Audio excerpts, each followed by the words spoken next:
Hey guys, it's Tiny Tom Logan back with another video for you. This is the long-awaited Asus Crosshair 4 Extreme video. Now straight off the bat I need to say, if you want to see all the in-depth testing and everything that we have done, then you've just got to go to the link that I will put at the side eventually to the review on Overclock3d. I've been working on this with Mole, one of the writers there. But anyway, right, long and short of it, let's get down to the nitty gritty. Crosshair 4 Extreme. If you want to know like all the this does this, this does that, this does something else, then do you know what I mean? We've already looked at all the features and stuff like that.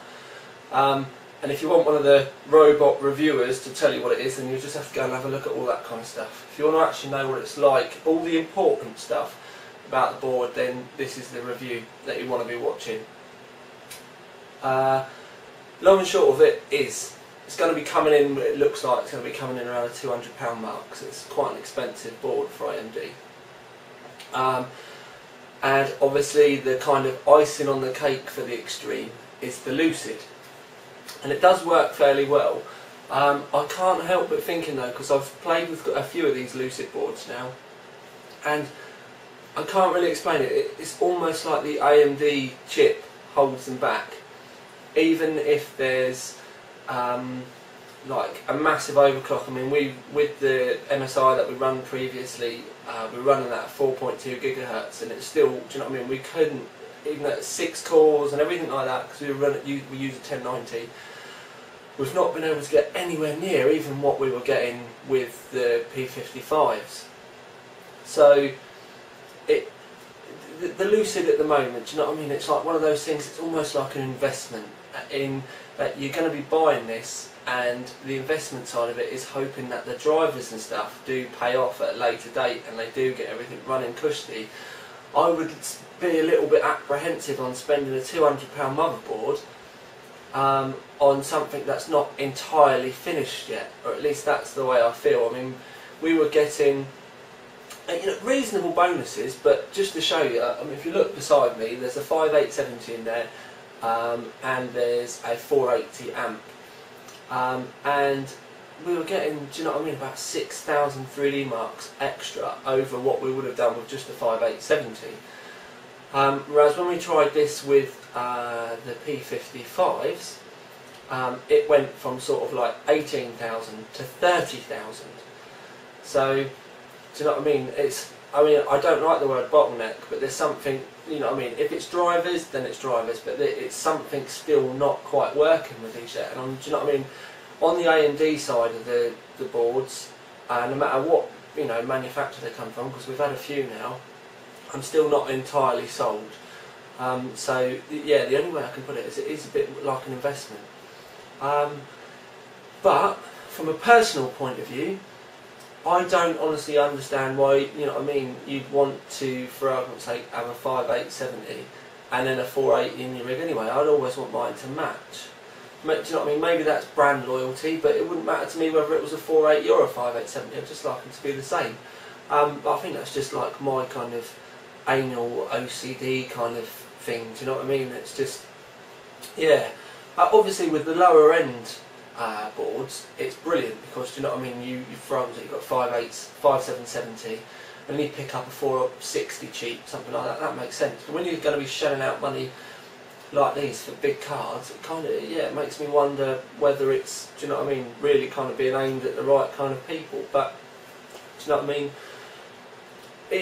Being able to pick and choose, do you know what I mean? A lot of people pay a lot of money for options, so do you know what I mean? If nothing else, it does give you a lot of options. Performance-wise, Crosshair Extreme, what's it like?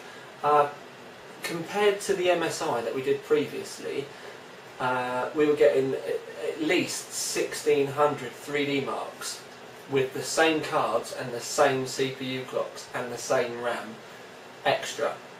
Now the only difference really is the MSI had the 870A Northbridge, and this has got the 890FX. So do you know what I mean? The Northbridge on it obviously has made a big bit of difference. So you are getting more clocks there. Then again, you're paying an extra 80 quid for the motherboard. Other than that, it almost is like working with, if you forget the way it looks, it's like working with a Crosshair 4 formula. It's pretty much exactly the same. So to kind of make it real simplistic, it is like a Crosshair 4 formula with a Lucid chip.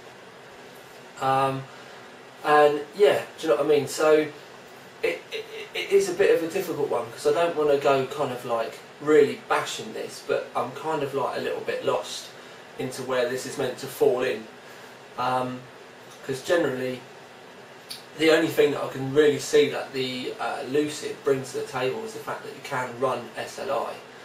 So, and that's not possible with AMD chipsets at all.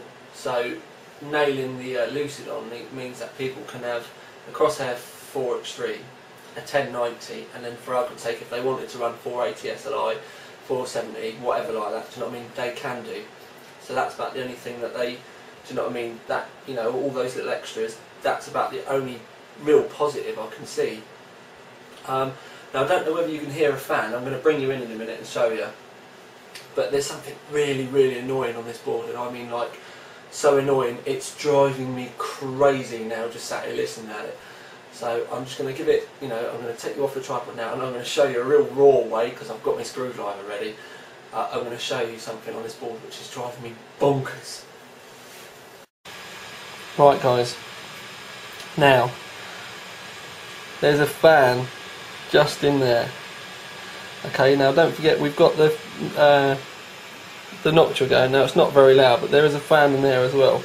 So you need to think that we've got all these fans going, but this is literally the only way I can think of doing it quickly. But just listen a sec. It's gone quiet. Oh my god. So if we pull the screwdriver out, does the noise come back?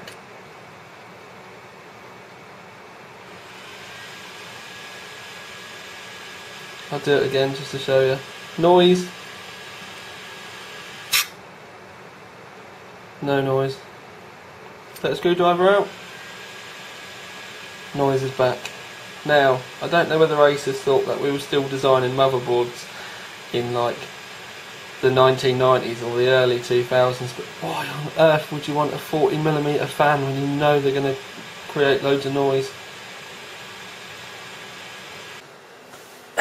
Right, so yeah, that 40mm fan, honest to God, absolutely has driven me crackers. I've been sat in the other room with my missus, who's sat here with me at the moment. Say hello, Emma.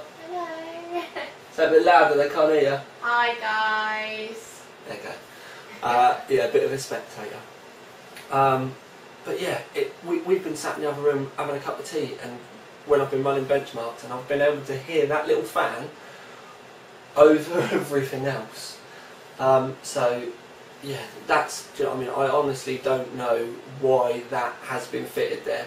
Do you know what I mean? Could they not have made a better heatsink or something? That just seems completely crackers to me, and they deserve a slap for it as well, because, do you know what I mean, this is meant to be the top of the range board, and it's just like, yeah, I really don't understand it. But I'm not going to keep going into it, because I know there's other people out there that are going to go mad because I've really gone in, you know, crazy on the fan, but that's driving me nuts. Clocking wise, overclocking wise, it's pretty much a Crosshair 4 formula as well. It has reacted exactly the same. It's got us to pretty much the same clocks. It only got us to a 360 base, a 350 base, sorry, we couldn't get 360. And I know my processor will do 400 now thanks to that 120 quid MSI. So, do you know what I mean? There's a lot of little things in there that, do you know what I mean? It is very, excuse me, it is very, very much like the Crosshair 4 formula with that Lucid, so you can run an SLI, and that's pretty much where I'm, you know, going to have to leave it really. It clocks, we got 4 GHz out of it stable, do you know what I mean, with the processor, but that's not hard. We haven't been able to get anywhere near what I did with the MSI.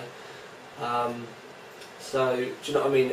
Although a lot of the clock for clock benchmarks did beat the lower end MSI, but as I said, that's more than likely because of the North Bridge, because obviously they're different North Bridges. But other than that, The only way I can explain it quickly without keep going over and over myself time and time again is it is pretty much a Crosshair 4 formula. A little bit of extra real estate down the side of the motherboard and a few more features.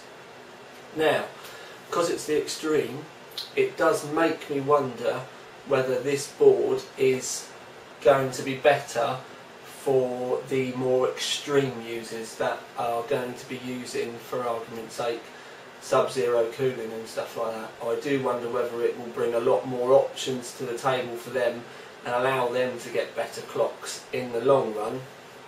But for the normal, do you know what I mean, enthusiast user that wants a bit of overclocking and, do you know what I mean, wants to have a decent system, I really do think it's a case of buying the name, the fact that you've got the Crosshair Extreme, do you know what I mean. It's going to be one of the better AMD options for you there, and at the end of the day, with a £200 price tag, which is fairly expensive for an AMD board, do you know what I mean, you are going to be paying for it as well.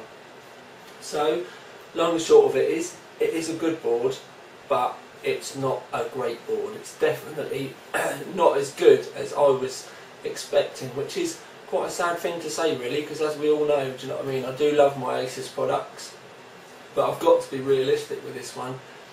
It's not giving me that wow factor that I was expecting. I really was, husky voice today, I really was expecting this to just absolutely blow my socks off, and I was kind of hoping as well that it was going to make this so when I come to tell you guys about it, I was going to be going to you, right, literally, don't buy, you know, Intel this, don't buy that, you want to be getting this board. But sadly it's not like that. For those of you out there that consider it an option, do you know what I mean, it is a, you know, it is a good board. I'm not going to tell you not to buy it, but just watch the whole of the video, sit back and consider, do you know what I mean, are you really going to need this over, for argument's sake, the Crosshair 4 Extreme or even that little MSI? Because yeah, there's a lot of options with the old AMD, and yeah, it's a toughie. So sadly, there's no cut and dry, do you know what I mean? There's no massive revelation. I'm not going to bother making lots and lots of videos with lots of benchmarks. Yes, you have had to endure me talking the whole time, but it was the best way I could get across all the points without dragging it out, showing you screenshots of 20 million things, which, do you know what I mean, at the end of the day show nothing. So hopefully you'll agree with me, this was the best way for me to show you. So yeah, this is Tiny Tom Logan with the Crosshair 4 Extreme review finally. Don't forget to rate, comment, all that malarkey, but go and read the full review on Overclock3d as well, because that's where all the benchmarks, that's where all the in-depth stuff is. For all of you out there that are going to moan that you didn't get to see stuff, go and read the full review. Yeah, this is Tiny Tom Logan and Emma, out. Bye.